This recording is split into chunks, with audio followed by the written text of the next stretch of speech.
Eu acho que então eu vou começar com Fala Galera, estamos aqui, não pode faltar o Fala Galera. Fala, galera! Somos, Fala, somos galera! YouTubers. Somos YouTubers. Salve, salve!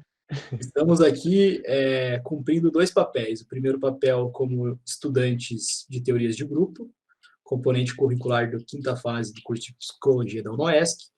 E estamos aqui também para falar para todo mundo que deseja ouvir, o vídeo será público, sobre o comportamento humano em épocas de crise. Aqui a gente quer abordar alguns do ser humano enquanto indivíduo e enquanto sociedade numa situação de crise como a gente está vivendo agora. Hoje é dia 16 de abril, época de coronavírus, e estamos aqui em 3 estudantes de psicologia e uma estudante de medicina para falar para vocês. Então, se apresente. Quem é você, Roger Espada? Bom, prazer em ser convidado aqui pelo canal. Meu nome, então, é Roger Bruno da Espada, sou estudante do curso de Psicologia, da quinta fase aqui na UNESC Joaçaba, e sou colega de turma do ilustríssimo dono do canal aqui, o Roger Baby. Muito obrigado. Faltou eu me apresentar, então eu sou Roger Bruno, estudante de Psicologia. Eu nunca sei fazer uma apresentação direito nesse canal, espero que essa seja a melhor de todas, para você ver o paradoxo. Se apresente, então, Afonsinho.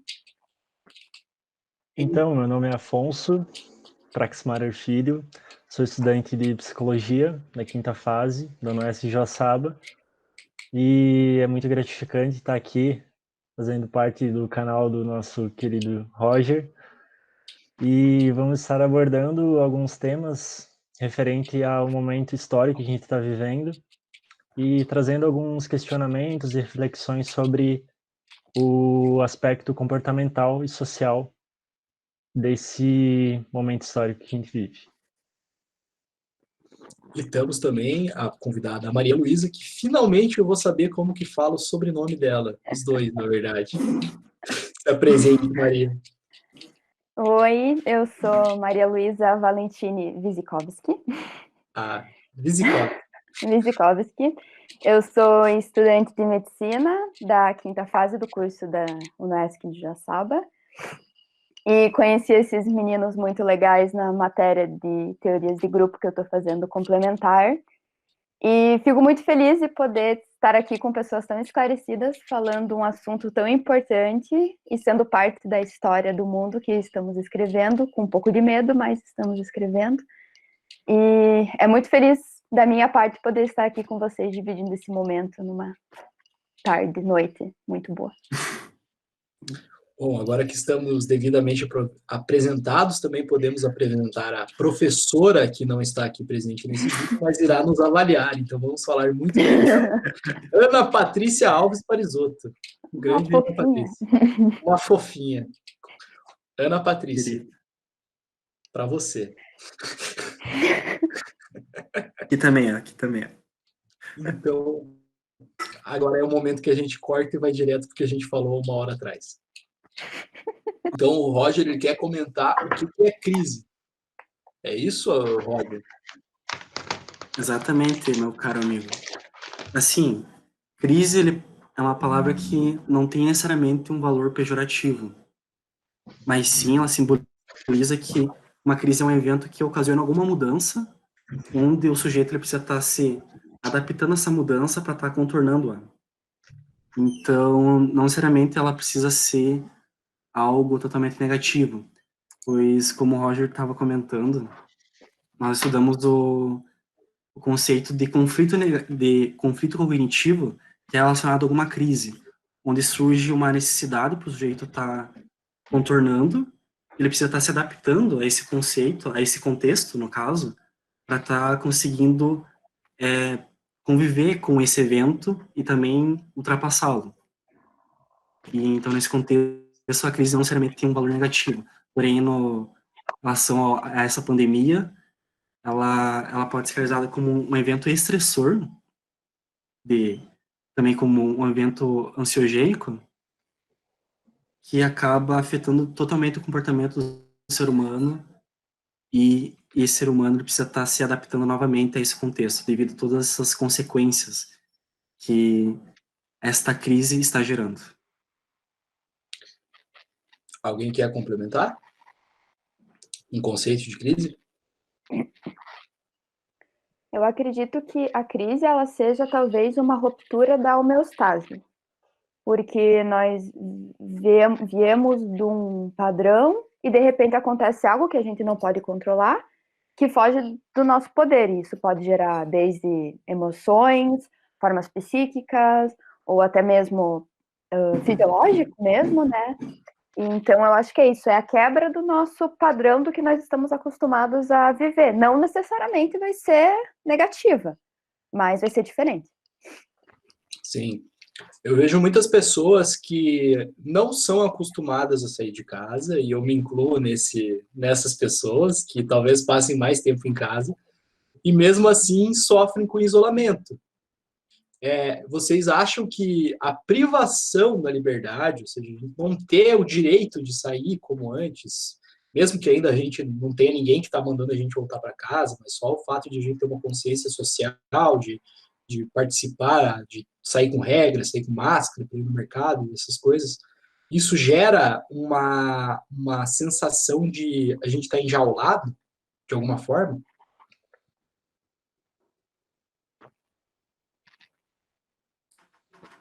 Acredito que sim, Roger, principalmente na minha percepção, pela sensação de impotência que isso nos dá também. Porque além dessa percepção nossa que nós temos que nos restringir, a gente percebe também, a gente faz uma reflexão um pouco filosófica e também um pouco existencialista em relação a isso. Principalmente relacionado ao quanto nós somos frágeis enquanto espécie e facilmente afetados. E isso também está relacionado a essa privação de liberdade, Egito.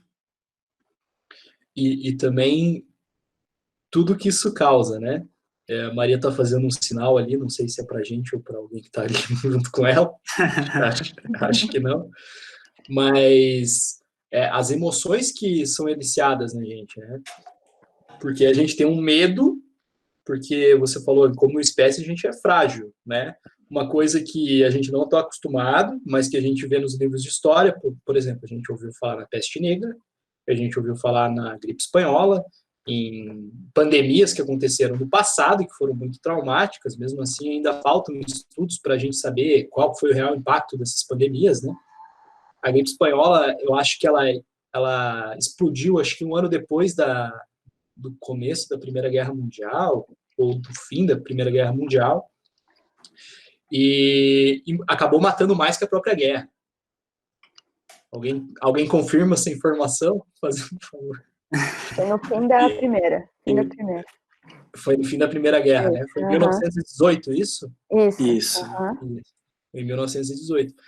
E a gente enxerga a gripe espanhola como um demônio. E, de repente, a gente está vivendo uma situação que pode ser parecida, mas que não vai ser tão grave, ou talvez seja, mas que talvez não seja tão grave para os recursos científicos que a gente alcançou nos dias de hoje.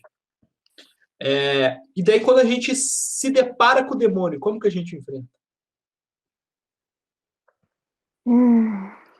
Olha, acho que a pergunta de $1 milhão, eu acho, né? Porque ninguém sabe o que fazer até que você vai indo e descobre no meio do caminho, né? Eu acho que é o que está acontecendo hoje.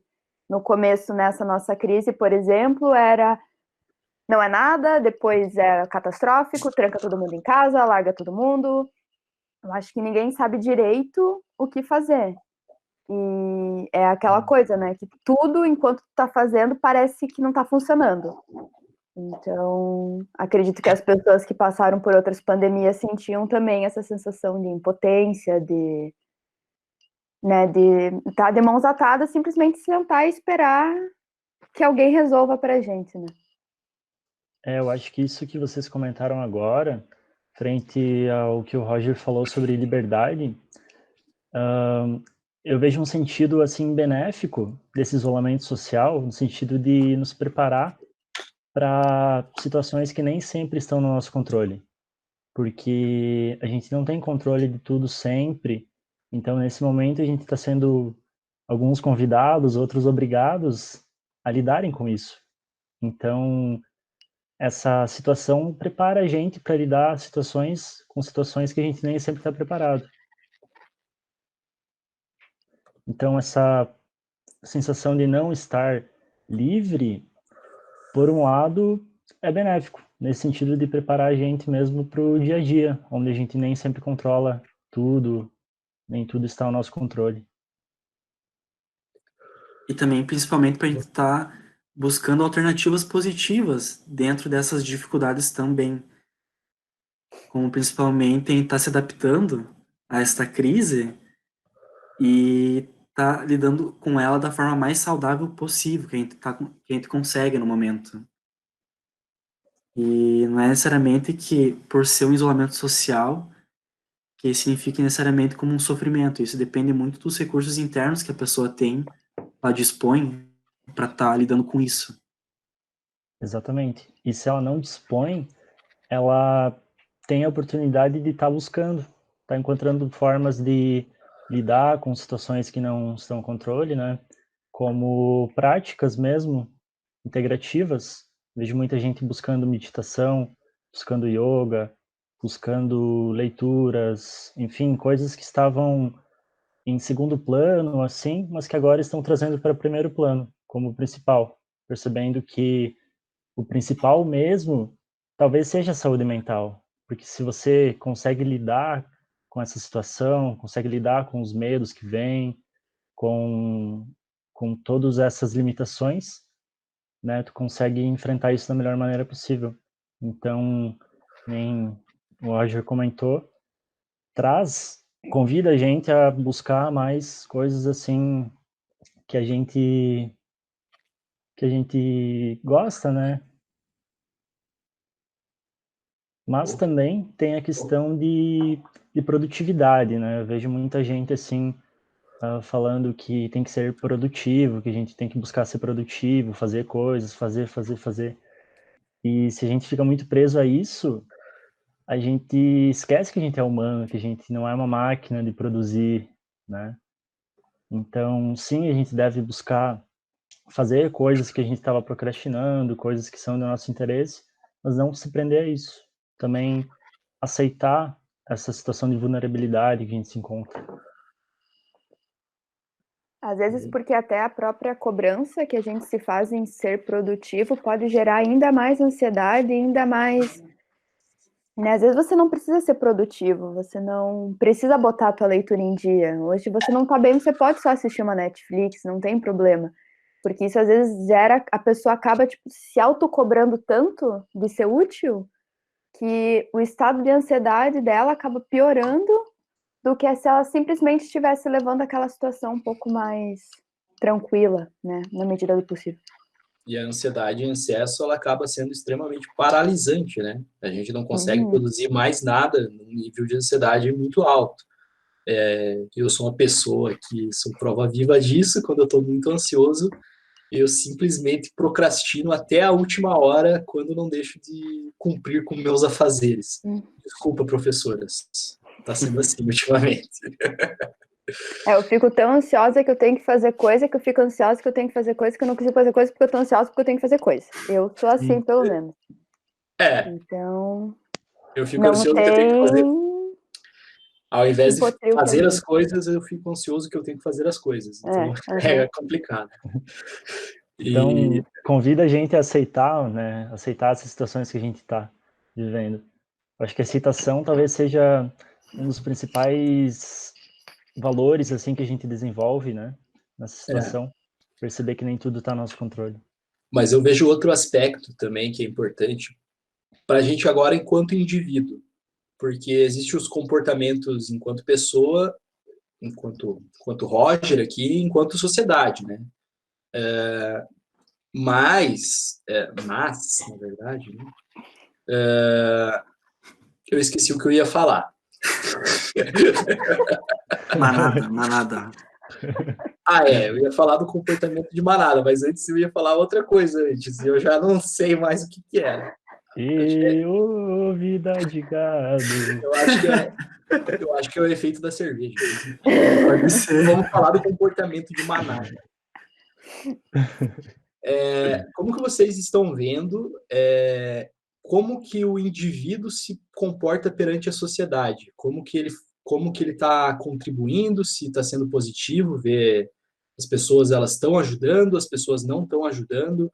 A gente viu a questão das farmácias e dos supermercados, que inicialmente as pessoas ficaram com medo, foram lá, compraram tudo, compraram toda a cerveja, deixaram sem, compraram todo o papel higiênico, deixaram sem, compraram todas as máscaras, compraram todo o álcool em gel. Como que vocês veem esse comportamento das pessoas nesse momento? Eu acho que tudo vem, assim, no medo de escassez, né? Então, quando os grupos, assim, a sociedade, de modo geral, tem esse medo, né, tem esse princípio de escassez, entra num ciclo de que vai faltar, né? Então, entrando nesse ciclo, realmente começa a faltar, porque mais pessoas passam a armazenar, a guardar mais coisas. E eu acho muito... E assim, é bem interessante nesses momentos a gente lembrar, e as pessoas mesmo lembrarem que nós somos animais. Eu percebo que sempre tem essa dissociação, sabe, do ser humano enquanto não um animal.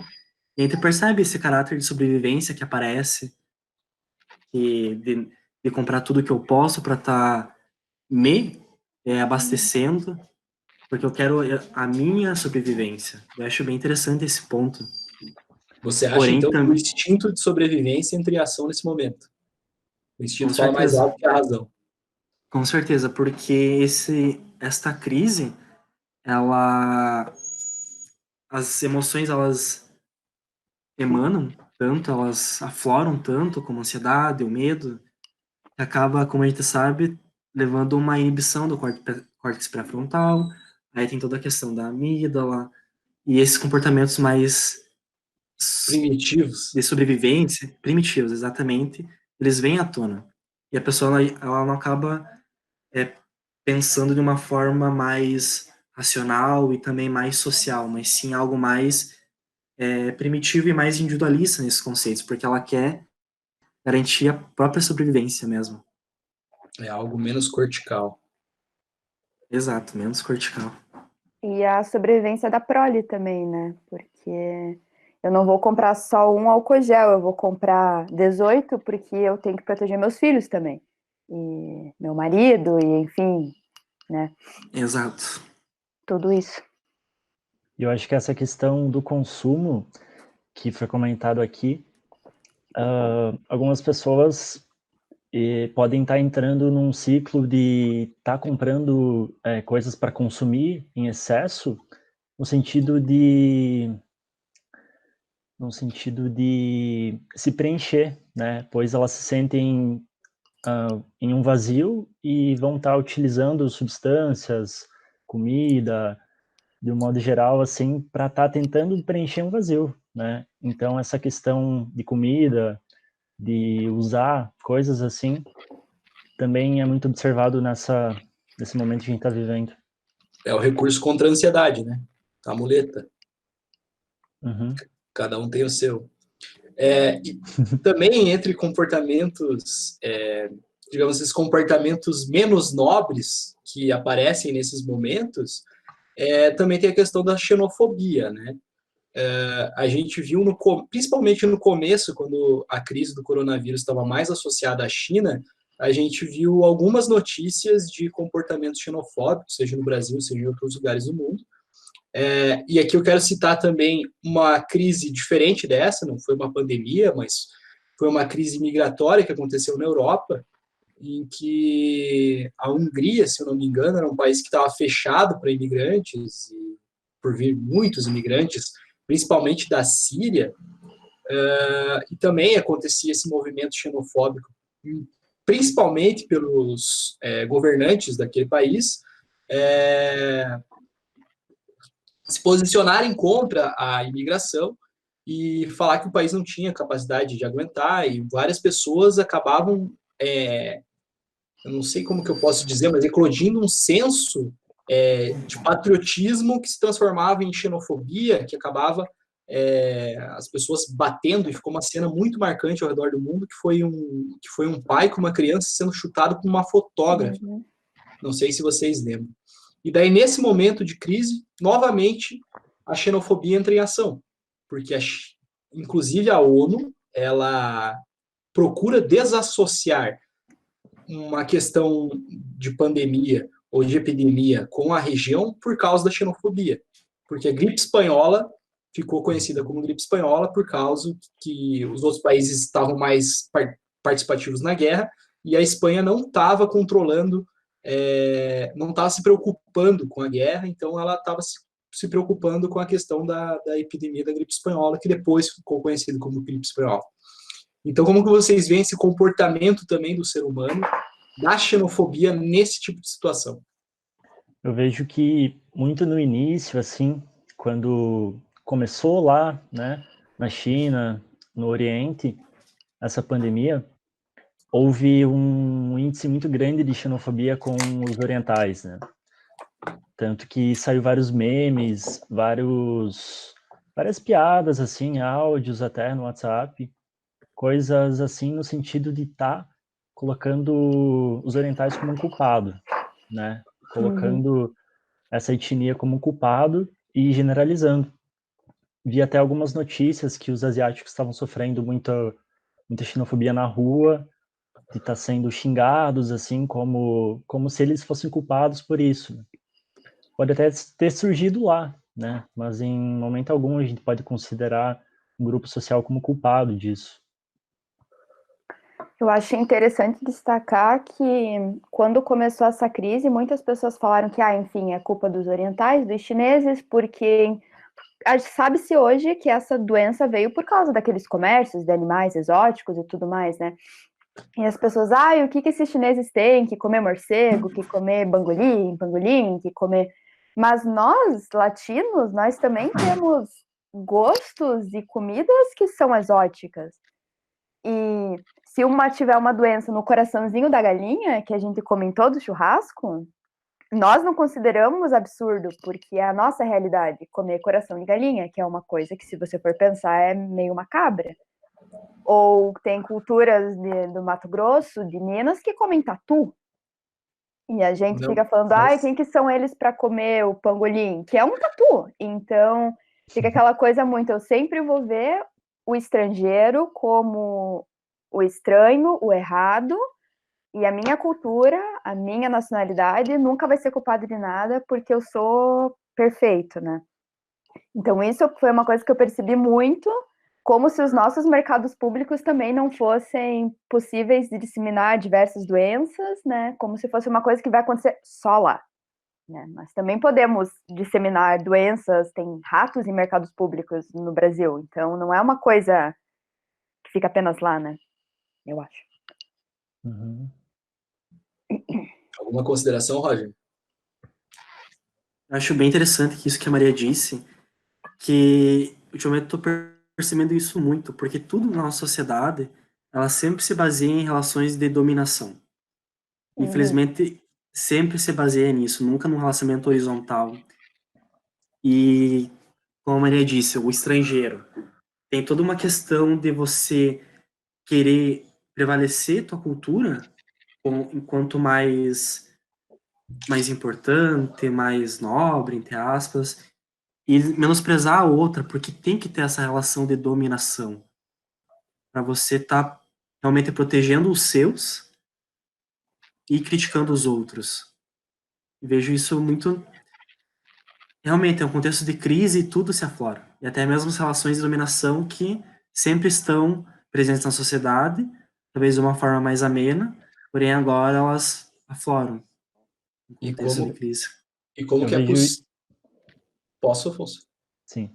E como que é possível também observar que quanto mais diferente de nós, por exemplo, aqui no Brasil a gente tem uma liberdade religiosa, relativa, né? Isso, existe preconceito, óbvio, mas é inegável que a gente está sob uma cultura cristã. A gente é do cristianismo. Então, se isso viesse da Europa, por mais que a gente não esteja no mesmo país, a gente tem uma ligação cultural com a Europa, a gente tem uma ligação cultural com os Estados Unidos, mas a gente não tem essa mesma ligação cultural com os chineses, que vão ter uma cultura religiosa diferente. Então, eu acho que quanto mais longe essa ligação cultural, mais preconceito a gente tende a ter. O mesmo vale se fosse para uma cultura aborígene australiana, se fosse uma cultura africana, e por aí vai. Sim, eu considero isso como uma tendência do ser humano também, quase que inata, de tentar explicar, né, o que acontece. Então, nessa pandemia que a gente está vivendo, todo mundo está buscando uma explicação, né, ou um sentido disso existir. Então, como uma tendência assim do ser humano mesmo de tentar entender e explicar o que acontece, ele acaba julgando um grupo social talvez como um bode expiatório, né? Como se a culpa ou a causa fosse daquele grupo, né? Vejo também um preconceito grande com os idosos, né? Que acontece, onde um idoso que sai na rua também é vítima de preconceito, né? Eu vi alguns vídeos até de pessoas gritando assim para idosos na rua, para eles voltar para casa, para eles não ficar na rua, e coisas assim.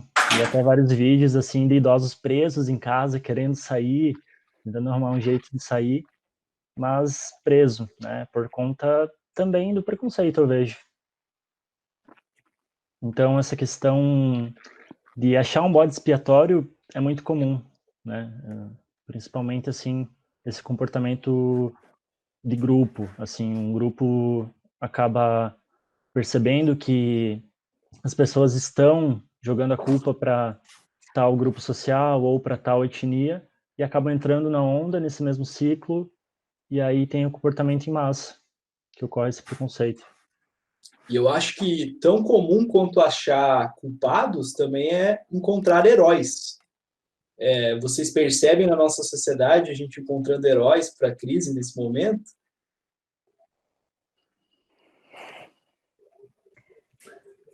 Pelo menos procurando, né? Não sei se alguém identificou algum herói para cima. Mas... Eu encontrei o meu. Chama-se Átila Yamarino. Sim! Demais. Porque realmente essas pessoas chegam a ser um símbolo de exemplo para estar agindo nesse momento, né? E infelizmente também tem os anti-heróis. A gente percebe que estão numa posição assim de nos liderar, e quando esses sujeitos acabam tendo divergências entre eles mesmos, a gente acaba ficando perdido, e isso gera mais ansiedade na gente. Por isso que é muito importante esses exemplos de heróis para a gente estar nos espelhando comportamentalmente e agindo de uma melhor forma, uma forma mais saudável. Porém, quando a gente tem esses símbolos acima da gente, que discutem entre si, que divergem, acaba afetando também, infelizmente, a gente.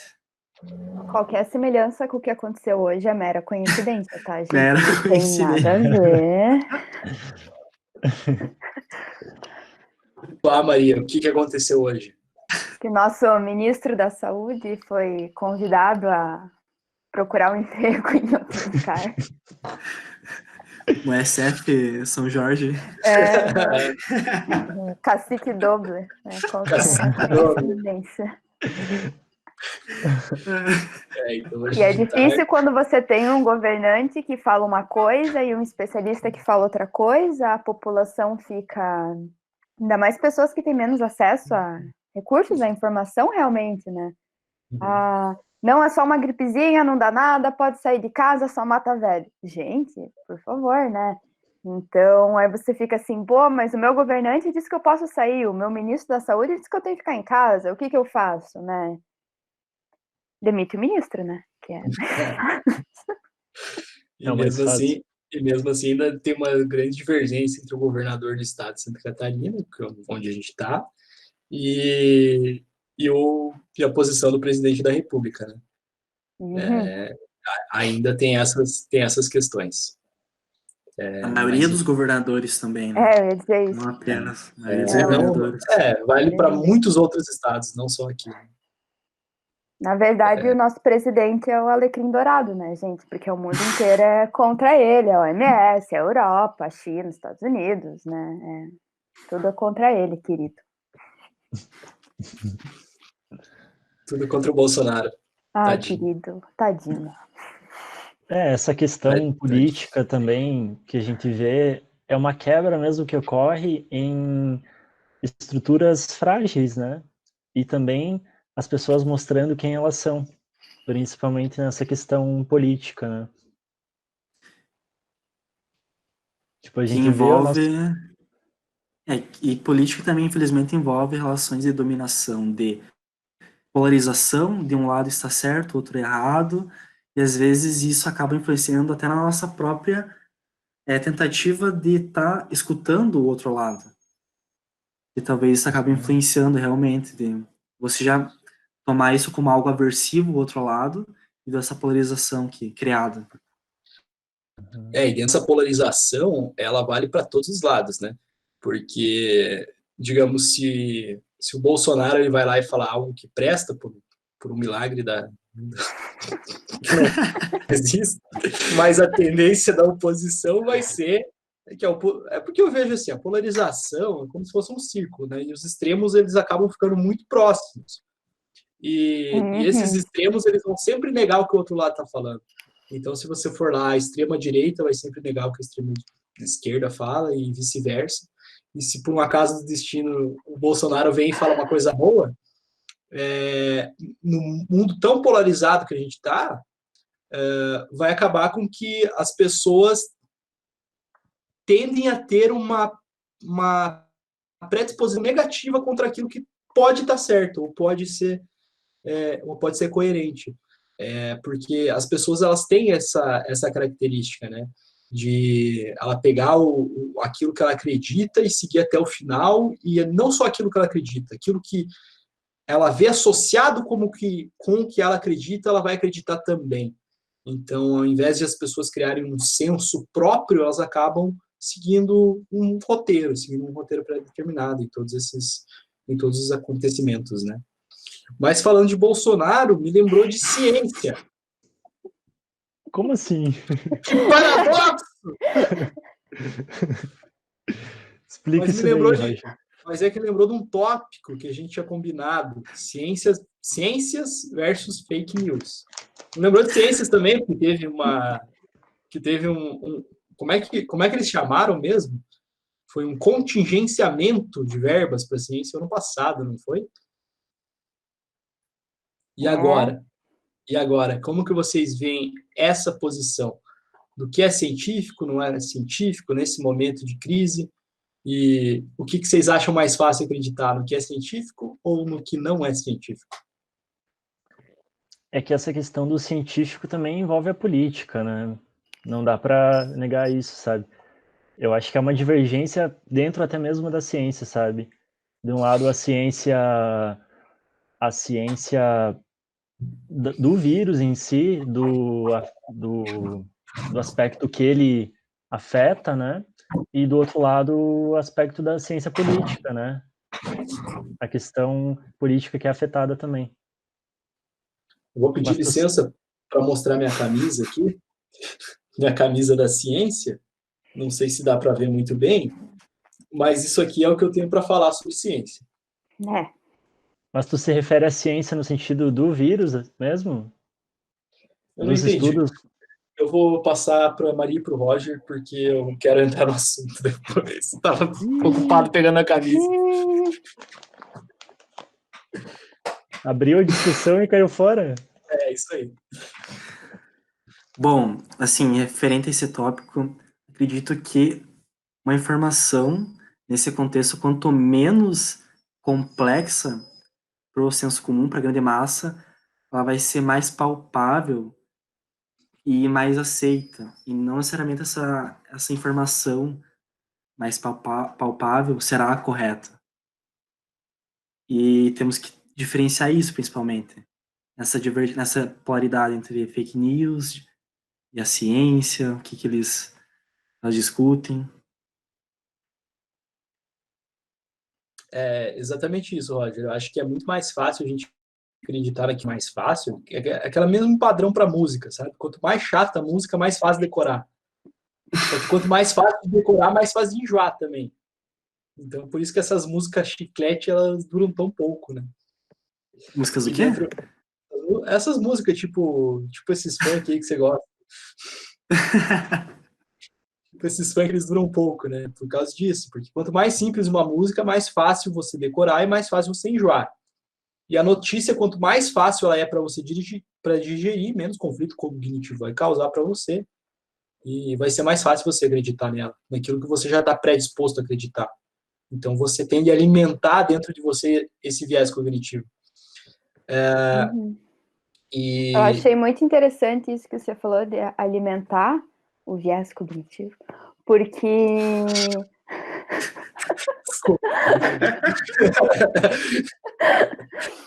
um exemplo que eu tenho muito bom para isso é o caso da cloroquina, né? Por exemplo, existem estudos que mostram que para alguns pacientes em caso de internação a cloroquina funciona. É tudo em estudo. Só que a pessoa ela tem que ter aquela necessidade de que, meu Deus, existe um remédio salvatório que vai me salvar e vamos comprar a cloroquina e... Ah, mas não tem estudo científico. Dane-se, né? Funciona. Um médico usou em um paciente e funcionou. Então, em 100% dos casos, funcionou. Tanto que aqui em Joaçaba, a cloroquina acabou em 24 horas, gente. É absurdo. Não tem mais cloroquina para comprar na farmácia. Se tu tiver lúpus, tchau. Fudeu. Entendeu? Compra no Mercado Livre, sei lá. Porque é exatamente isso. Eu preciso que alguém invente uma cura, uma salvação. O grupo antivacina agora tá se escondendo embaixo da cama, né? Porque, meu Deus, né? Ai, como eu queria ouvir isso. E era só isso que eu Toda a indústria farmacêutica aqui.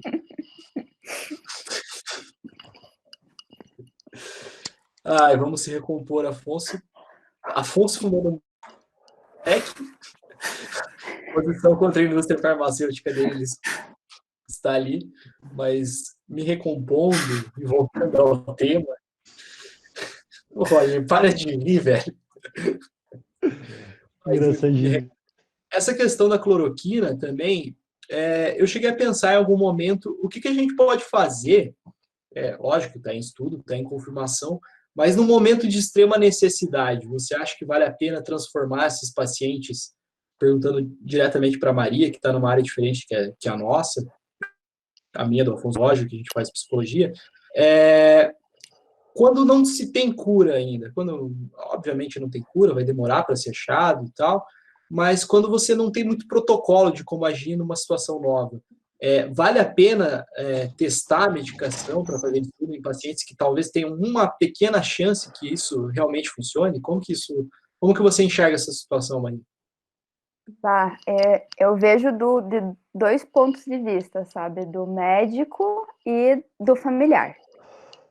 Ou se for um filho teu, sua mãe, sua avó, você vai dizer, testa tudo, não tô nem aí.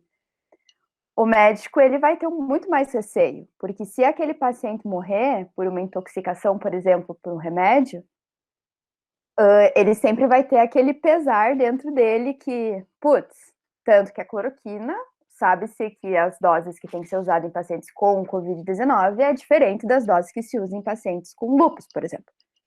Uhum. Mas é uma coisa que ninguém sabe. Então, assim, do meu ponto de vista, eu meto tudo, sabe? Usa tudo. Só que é muito arriscado, né? É muito arriscado. Realmente, teve um caso de um casal nos Estados Unidos que morreu porque se intoxicou com cloroquina, não sei quanto que usou também, para falar isso, mas ela dá cegueira, ela dá um monte de coisa. Então, é difícil estar na pele de um profissional nesse momento que precisa enfrentar isso, e você sai da UTI, você encontra um familiar que te pega pelo jaleco e diz: você não está salvando a minha mãe, o que você faz, sabe? É muito complicado. Por isso que as fake news, nesse ponto, elas podem ser destrutivas, sabe? Porque, eu recebi uma corrente no Zap que falava que a cloroquina ia salvar. Por que você não tá botando cloroquina na minha mãe, por exemplo, né? Então, é muito complicado essa situação. E esse assunto também eu lembro de outro momento que envolve também essa questão de ciência, pseudociência e fake news. Eu não lembro qual era o medicamento, mas era um medicamento da USP, se eu não me engano, contra o câncer, que era tipo um hormônio, não lembro o que era, necessariamente, mas que as pessoas viam aquilo como a salvação para todos os tipos de câncer. Inclusive, um professor da universidade lá, ele vendia esse medicamento como se fosse a salvação mesmo, ele tinha esse discurso e as pessoas caíram, e facilmente isso entrou no WhatsApp como a salvação de todos os males. Né? Vocês conseguem lembrar o nome desse medicamento? Era fosfoetalamina. Isso, bem essa. Fosfoetalamina. E causou basicamente a mesma coisa. Era um produto que ainda não estava testado, que as pessoas desesperadamente queriam para os seus familiares. Né? E essa questão do ponto de vista também, ponto de vista do médico, do cientista, e o ponto de vista do familiar. Qual que é mais racional, qual que é mais emocional? O científico sempre vai tender a ser racional, né? E nós, como seres humanos, vamos ser sempre emocionais, né? Tanto que médicos, psicólogos não atendem familiares, né? Por motivos óbvios, né? Então, né? Complicado.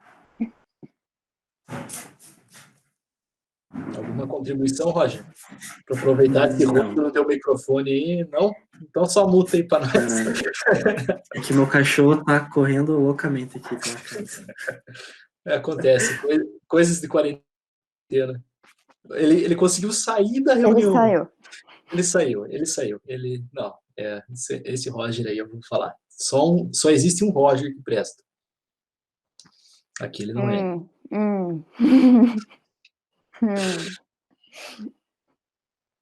Ô, Afonso, você tá mutado, cara! Hoje vamos bater só nós dois um papo aí. Porque não Porra, eu tava falando alto isso aqui, cara. Você tava falando mutado, cara. Voltou, Roger. Ele presta também. Viu, Braga? Repete o que tu falou do Roger ali, cara. Eu não entendi muito bem. Eu falei que o Roger é um cara muito inteligente, muito consciente daquilo que ele fala, tem as palavras totalmente coerentes com o momento que a gente está vivendo. É isso que eu falei dele. Isso se chama efeito da cerveja. Ele X1, viu? Eu vi que ele falou. X1 do quê? Dando socaço. Um X1 não sumou, né? Que de resto... Já que você tá gordinho também, você falou que tá gordinho também, então vamos. Pior que é verdade. Mas então, puxando outro tópico, eu achei bem interessante, eu acabei vendo uma notícia hoje no G1, que pacientes com câncer e pacientes com... Dá uma olhada aqui. Pacientes com câncer e cardíacos deixam de buscar atendimento por medo da Covid. E que o Instituto do Coração em São Paulo verificou uma redução de 45% no atendimento de infartos em comparação com 2019.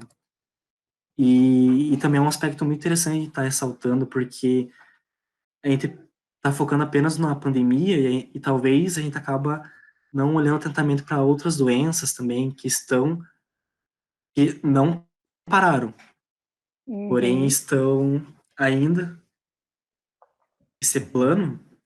E até mesmo esses pacientes têm receio de estar procurando ajuda médica. E também outras doenças, que a gente pode citar, que as pessoas vão estar com receio de estar buscando ajuda, ir ao posto de saúde, justamente por esse medo de ser infectado. O que vocês acham em relação a isso? Eu acho que é mais um comportamento emocional das pessoas, né? Que realmente, às vezes, ela acaba se expondo a um risco maior, não procurando ajuda, do que por medo da Covid. É óbvio que isso pode ser totalmente esperado, né? Porque os hospitais eles vão concentrar realmente o maior risco de infecção. Existem alguns lugares que eles acabaram dividindo alguns hospitais para receber algumas doenças e outros para tratar exclusivamente a Covid, que eu acho que seria o ideal, né, para as pessoas terem esse medo, mas eu acho que é um efeito totalmente esperado no comportamento das pessoas, que, por exemplo, alguém que tem uma doença que ela não considera tão grave, e o problema disso é que ela não considera tão grave, e sem saber realmente a gravidade dessa doença, e ela acaba de deixar procurando um tratamento. Eu acho que qualquer um de nós, se tivesse algum outro problema, talvez, assim, machucou um braço, machucou uma perna, não sei, exemplo grosseiro, sabe? A gente pensaria 2 vezes antes do hospital, e a gente buscaria muito, a chance de procurar o hospital numa situação que a gente não está vivendo seria muito maior que agora, porque o medo, ele vai ter um papel muito grande no processo de uma tomada de decisão numa situação como essa.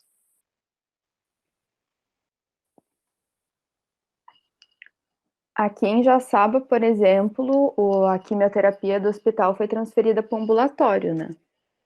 Realmente primeiro porque precisava de um espaço para ter uma ala Covid, que aqui nós não tínhamos, e para que os pacientes oncológicos não se sentissem expostos a entrar num hospital, pois são um grupo de risco. Tu vai entrar para fazer uma quimioterapia num hospital que tem gente internada com coronavírus. Como isso é na cabeça de uma pessoa? É muito complicado não, de câncer eu não vou morrer, mas de corona eu posso morrer. É o que as pessoas estão pensando. Então, né, deixa realmente de lado. Dentro do estágio da doença, ela pode morrer muito mais provavelmente por essa doença em si do que pelo corona. Quantos de nós não estavam pensando em ir para algum médico específico e, deixa que eu vou no dermatologista quando isso passar, né? Vai saber quando que isso vai passar. Pode demorar meses, né? Ou no psiquiatra ou neurologista, né? As pessoas psiquiatra online. Crime, né? Tem uma outra questão. Eu recebi a informação que os 3 casos confirmados aqui em Joaçaba, os últimos, são de 3 médicos. Uhum. Procede essa informação? Procede. E como vocês acham que isso vai impactar as pessoas, assim, o fato de 3 médicos, ou seja, 3 pessoas que estão ali para auxiliar, né?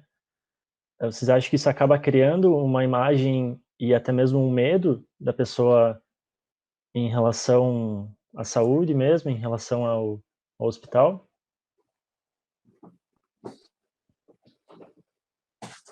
Não sei se vocês entenderam a pergunta, o questionamento. Eu acho que sim, Afonso. Eu posso te dar uma resposta pessoal aqui, porque isso mostra como que a gente é vulnerável, porque a gente, quanto estudante de psicologia, a gente não tem um treinamento que os médicos, os enfermeiros e outros profissionais da saúde eles vão ter.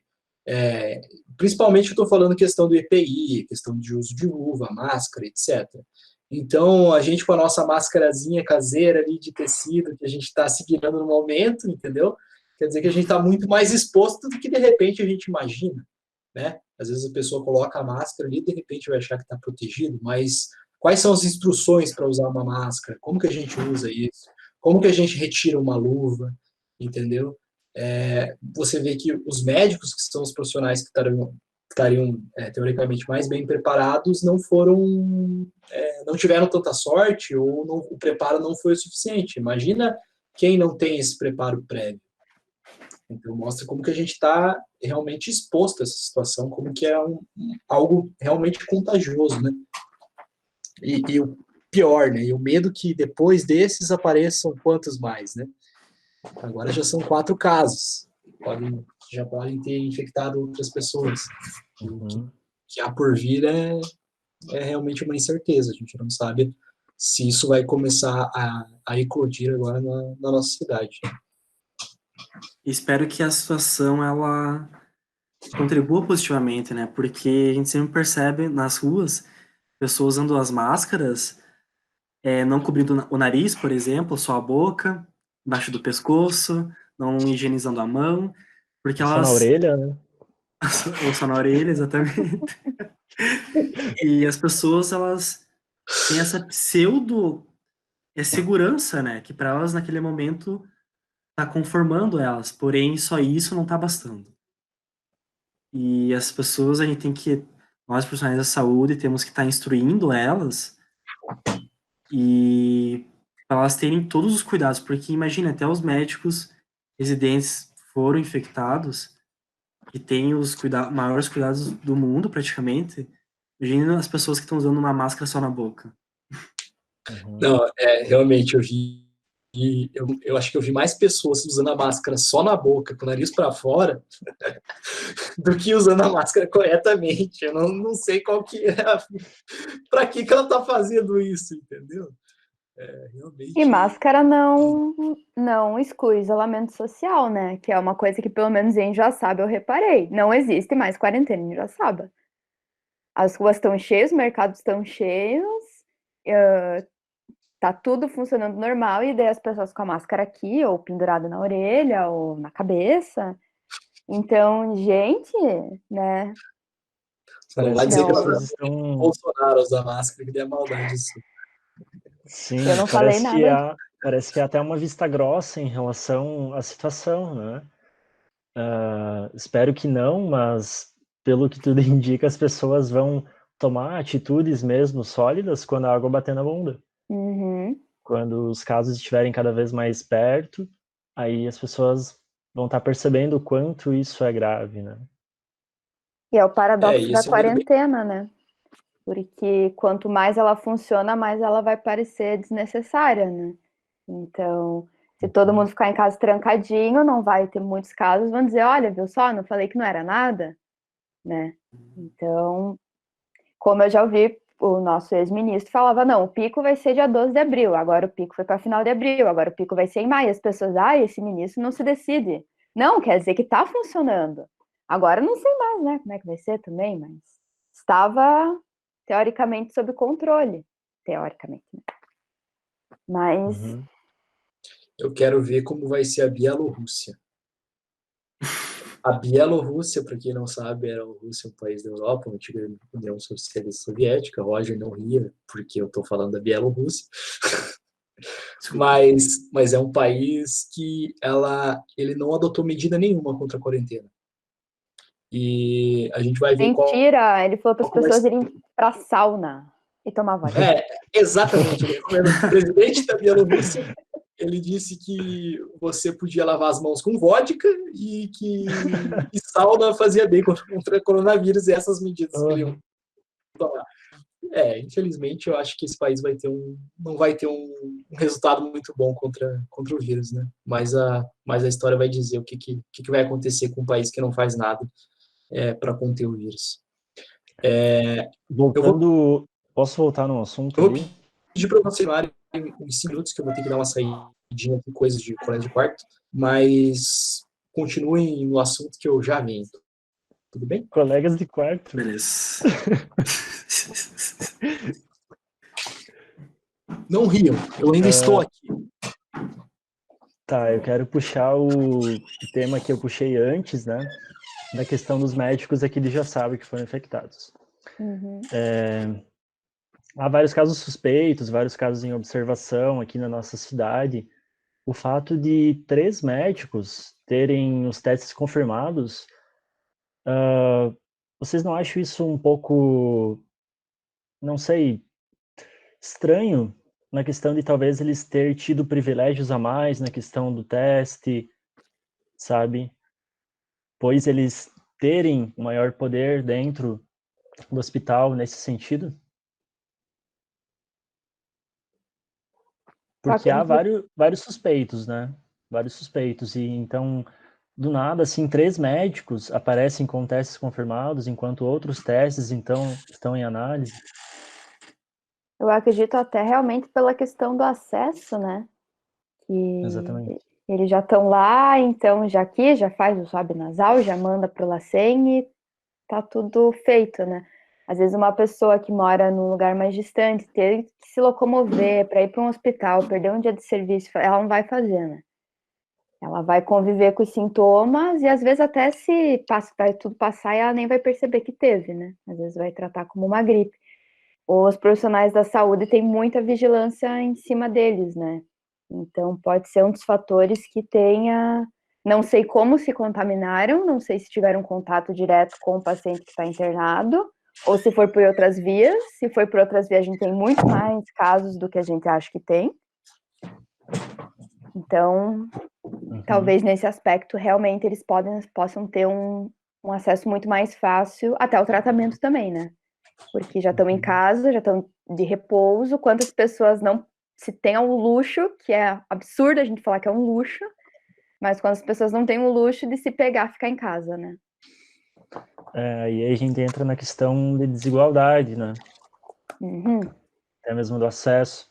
Há um comentário que a gente tá todos no mesmo barco, né? Que a gente tá todo mundo passando pela mesma situação, todo mundo tá vulnerável igual. A gente observa que na prática não é bem assim, né? As pessoas que têm mais poder, que têm mais acesso, acabam saindo um pouco mais imunes, não é isso, né? Exato. A gente pode estar no máximo na mesma tempestade, mas alguns no iate, outros numa caravela, outros num barquinho Outros com buraco, nadando no mar. e outros nadando. Porque realmente tem Excelente pessoas analogia, que... Roger. Como? Excelente analogia. Obrigado. E uns na Enfim, porta, né? Vide Jack do Titanic, aí fica só.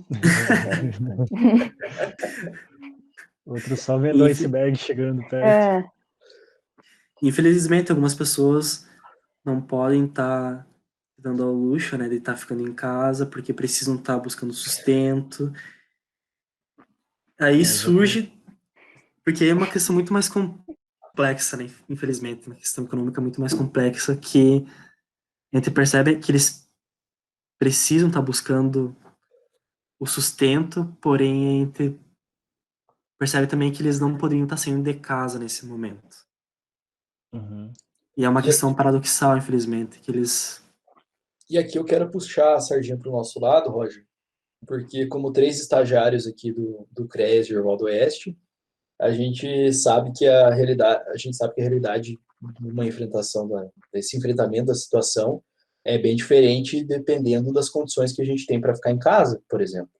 Então a gente vê pessoas que têm mais lazer, que têm uma casa mais confortável, que para essas pessoas é mais fácil ficar em casa. Outras pessoas não vão ter tanto conforto dentro de casa, e talvez por isso que saiam tanto, às vezes, que passem tanto tempo na rua, passem tanto tempo fora de casa. Então, como que é para essas pessoas agora ter que enfrentar o isolamento? É a mesma coisa? Tipo, para a gente, que tem uma vida mais confortável, do que para essas pessoas? Vai ser a mesma coisa? O isolamento vai trazer os mesmos efeitos? E qual que é o papel da assistência dentro desse contexto? E também, às vezes, independente da questão de um conforto, mas a vivência que você tem dentro de casa. Às vezes a gente pode ter um convívio familiar saudável, às vezes a gente tem um convívio familiar totalmente disfuncional, totalmente tóxico. E como que vai ser para essa pessoa que tem um convívio familiar tóxico? Que às vezes os problemas aparecem na vivência dessa pessoa dentro de casa. Então, apesar de estarmos todos na tempestade, cada um está com seu veículo e muitos estão nadando. Alguns estão nadando e brigando ao mesmo tempo, tentando apagar o outro. Até se tornou uma piada, vamos dizer assim, aumentou o número de divórcios. Gente, isso é horrível se tu for pensar do ponto de vista que casais se divorciaram porque não suportam ficar trancados na mesma casa por uma semana.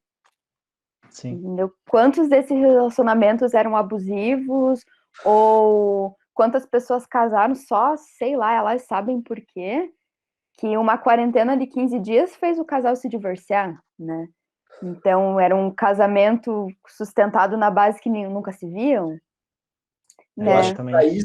Eu acho que isso foi um efeito positivo da quarentena. Elas tinham que se separar mesmo. Sim, a quarentena foi nada mais que um catalisador para que isso ocorra, né? Eventos catalisadores. Infelizmente também surgem aquelas machistas, né, de um homem não conseguir aguentar ficar em casa com a mulher porque é mulher, e infelizmente isso. isso ocorre também. Infelizmente isso ocorre. E também eu estava vendo algumas pesquisas que, por exemplo, assim, no caso do estado de São Paulo, houve um aumento de 46% dos casos de feminicídio, comparado ao mês de março desse ano com o mês de março do ano passado, 2019.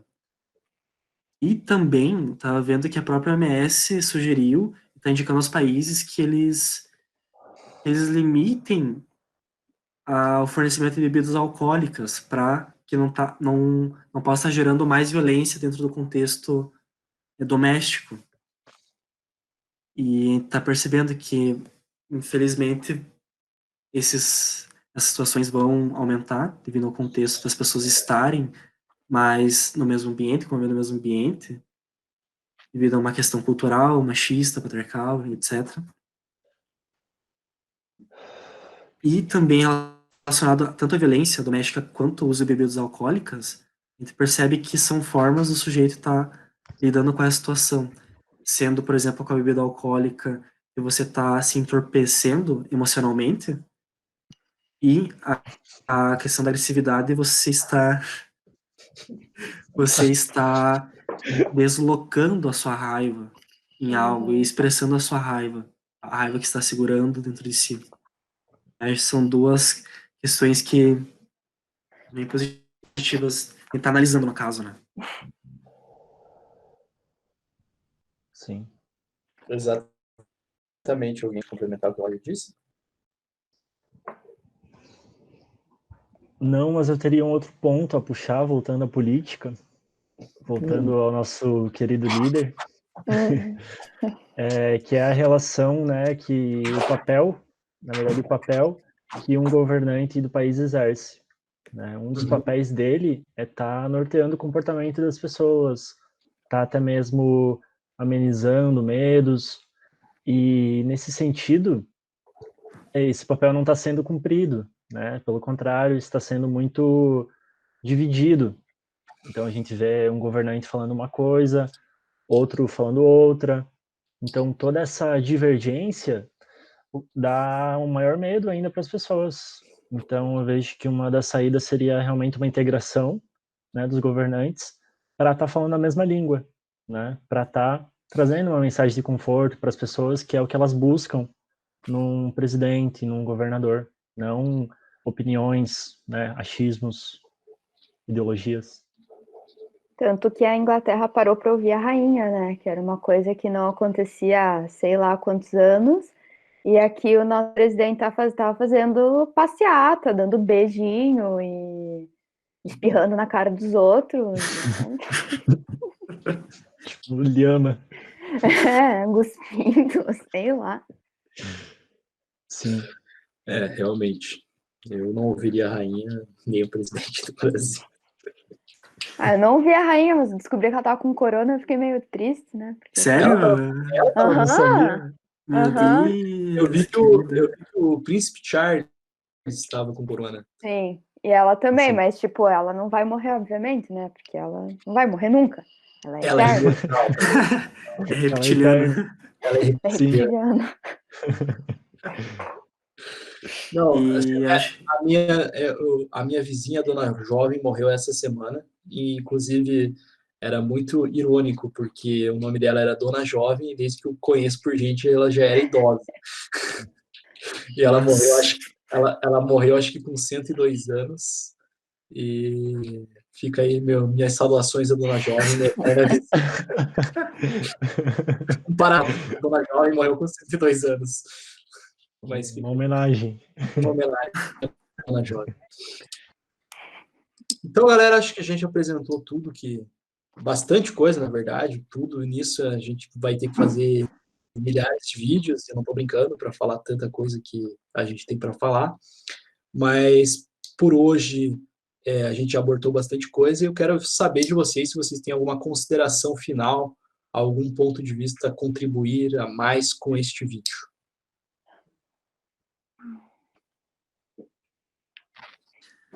Eu Bom, acho que eu acho que pode falar, Afonso.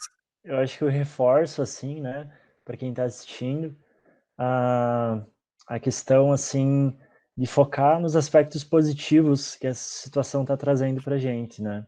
De não focar tanto nas questões de noticiários, enfim, notícias que apenas alimentam o nosso medo, que alimentam esse nosso aspecto, assim, mais negativo, né? Então, friso a importância de a gente estar preservando a nossa saúde mental, tendo atitudes, tendo técnicas, enfim, buscando soluções para estar melhorando a nossa saúde mental, tá se preparando para enfrentar isso da melhor maneira possível. E eu também vejo isso como a minha consideração final, a capacidade do ser humano ser resiliente nessas situações, e principalmente a capacidade adaptativa, que isso me encanta muito. Porque além de todos os fatores negativos que a gente está percebendo, o ser humano também ele se mostra ser, além dos comportamentos primitivos e individualistas, ele também tem a capacidade de estar refletindo e pensando num bem social comum, uma coletividade. Não apenas na própria prole em si, mas também pensando enquanto espécie num sentido global. Eu achei isso muito interessante também. Eu acho legal ressaltar que há quanto tempo nós não ficávamos em casa com os nossos familiares, né? Há quanto tempo a gente não sentava e tinha uma conversa, e como nós vamos sair disso levando os laços de uma forma muito positiva.